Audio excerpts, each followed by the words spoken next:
It's true, I have always loved food. I've always had a real passion for food. I was growing up in Brisbane and I still recall this time. We grew up in quite a big house there, and I remember that there was this rumpus room down one end of the house and sort of downstairs, and then we had the kitchen, a large kitchen sort of, ages away. And I was sort of 14, 15 at the time, and I don't know if any of you guys probably feel the same, but for about 4 to 5 years of your adolescence, you just don't stop eating. You know, you just, and fortunately, it sort of disappears somewhere as well. Not sort of post-30 though, it tends to sort of linger and hang around, and you have to sort of start being a little bit more conservative, unfortunately. But my mum heard me open the fridge door, and she goes, "James, James," and I said, I didn't want to, sort of say anything because it was post-dinner, and she knew that I was going into the fridge to grab another sausage after I'd already probably had 3 or 4 of them for dinner, and she wanted me to stop so that I wouldn't have, I wouldn't use up tomorrow's lunch, and so. And I almost left school when I was 15 to take up a chef's apprenticeship, and I didn't. I stayed at school. I ended up, dropping out of 2 university degrees, and finally I made my way into food when I was I suppose about 21 or 22.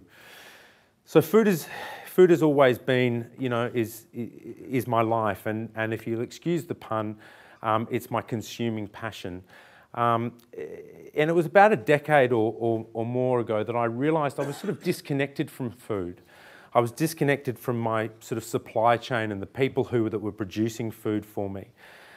By that I mean I didn't really understand or know who was growing, fishing or grazing my key ingredients. I was just sort of ordering things, and while I was always ordering quality, I didn't kind of really have a good understanding of where it was coming from. So I embarked on this sort of personal journey to discover, the people and the places where my food was coming from. And so my own personal journey, and by that journey, I mean more of an exploration rather than, a reality TV cooking show journey, which, led me to an extraordinary number of different, places and to people. I travelled extensively around Italy, and particularly the north, where, I was really fortunate enough to, meet the Savini family, who are truffle agents. And I shared a meal, and I foraged for truffles with them over a couple of days, and I shared a meal with them. They literally handed me somewhere in the vicinity of about ½ a kilo of white Italian truffles worth in the vicinity of, $7,500 a kilo, and they just said, "Look, cook us something, just cook us something with this." And so I cooked 3 or 4 courses with them.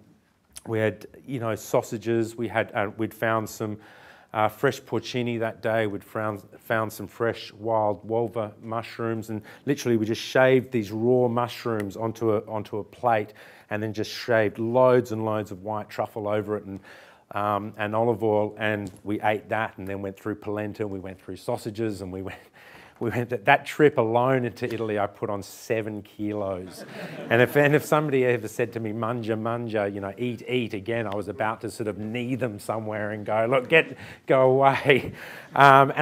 This girl that I was dating at the time, I said to her about 2 days before I got home, I said, "Look, I might have put on a bit of weight." And she said to me, "Oh, no, that's right." So I got off the plane, and she's there to pick me up at the international airport, and she drops to the ground and she laughs at me, and she goes, "My God, you put on so much weight."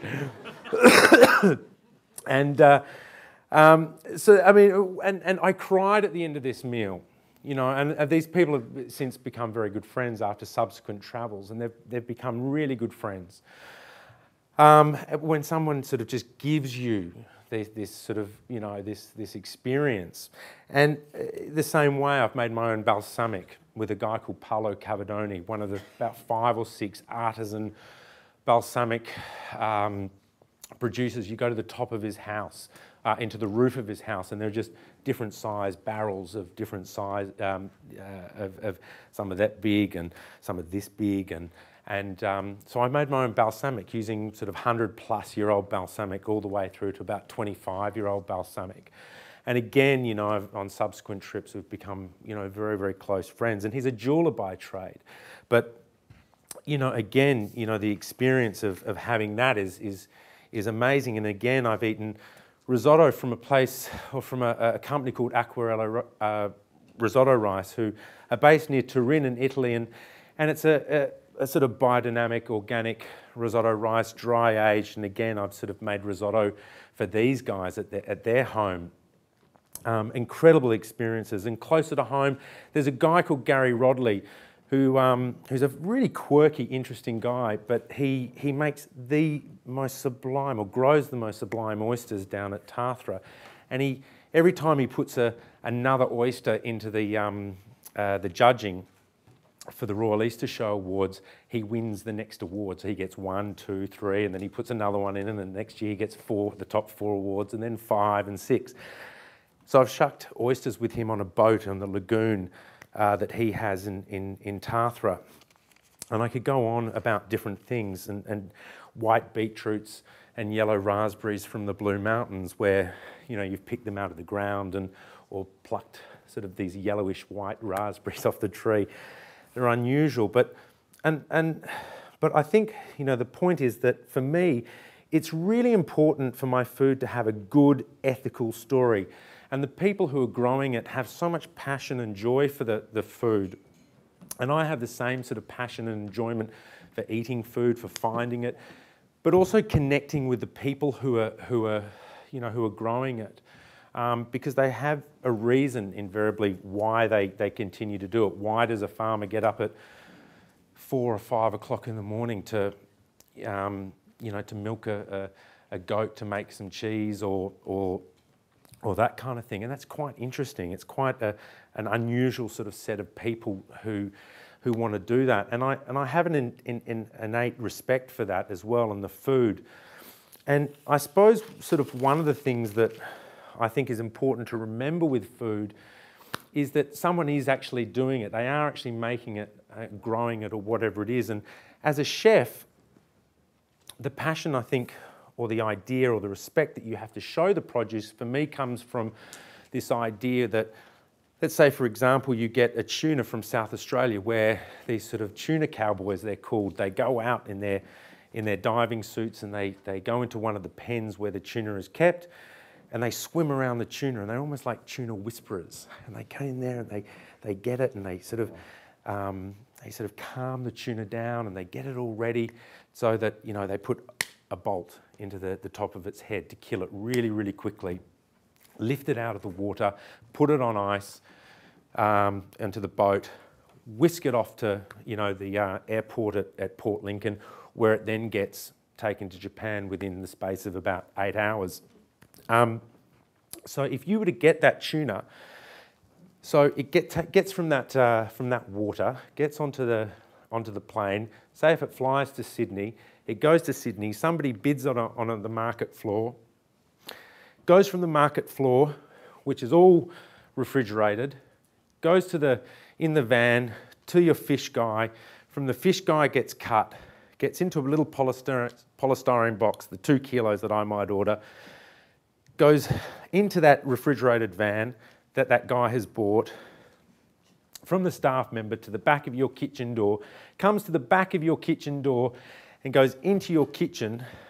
And then what happens is some apprentice or chef doesn't have a sharp knife and then brutalizes it. So right at the end point, you know, it's important to me that you have to respect that produce from wherever it comes, whether it be fish, meat, fruit and veg, or any of those things. So I feel really connected to food, and I feel really passionate about it, and I eat good food. I don't eat too much crap. I eat a little bit of crap, but I eat probably too much good stuff. The other thing that I really feel passionate about in food is this notion of hospitality. I firmly believe that you must genuinely want to give your clients a warm and giving experience, whether they're there just for a catch-up. You know, you don't pay $100 a head or $70 a head, you know, for food in a restaurant, you know, for no reason. If it's just a catch-up for two friends, it's because you want to go somewhere and you want to share something with someone. Whether it be a business meeting or a celebratory dinner for a birthday or what have you. I really believe in this idea of hospitality, and I'm very passionate about it. And I'll leave you with one thought, and for you guys who have eaten at Otto, it's a good example. I was finishing up work on a Friday afternoon. We'd had a massive lunch. The restaurant was virtually cleared out. And I didn't work Friday nights, generally speaking. I always did the lunch, but never night time. And the gentleman here will really, I think, empathise with this. It was about 6 o'clock at night. There was this guy, I reckon he was maybe 21, if he was lucky, probably 20. He was with a really lovely looking 20-year-old girl. She was beautiful. And he was there having a date with her, for sure. He was really trying his best. He was putting his best foot forward that evening, you know, because he'd taken her to Otto. Probably, I don't know, maybe his credit card was almost maxed out, or he didn't have a credit card, or maybe he only had cash, or whatever it was. But he was there to impress that girl. And I liked it. I liked it a whole lot. But I was walking past him and I was leaving him, and we had this thing called a Reggiano plate. A plate of Reggiano, a little thing of really beautiful olives and some handmade grissini. And we used to give it to our good clients, and other people used to buy it, but it was a little gratuity thing. And this guy had in his hands this wine list. And I'm telling you, this wine list to that boy, when he was looking at it with this really cute girl next to him, was like something that he'd never read before. You know? Yes. And this, I think, I got my phone out. I'm with Telstra, it's okay. And I rang up Leanne, who was at the front desk, who took the reservations, who greeted people at the front door. And I said to her, you see that guy there? And she said, yep. I said, I want you to put down 2 glasses of champagne in front of him, and I want you to give him a Reggiano plate, because that boy doesn't have a clue about what's in front of him on that wine list. And I don't know if you'd ever watched that ad, or anyway, I just watched this whole thing unfold. And 2 glasses of champagne went down in front of this guy, and you could see him go, fuck yes. But at the same time, he's going, what's going on here? What is going on? And to me, that's what hospitality is about. I mean, it's a really beautiful thing, but connecting hospitality and food is something that I really enjoy. I don't know if it's my passion. I mean, it certainly has to be, but it's something I enjoy. And I enjoy food, and I cook and all those sorts of things. And so that's my story here today. And thank you for listening, and see you later.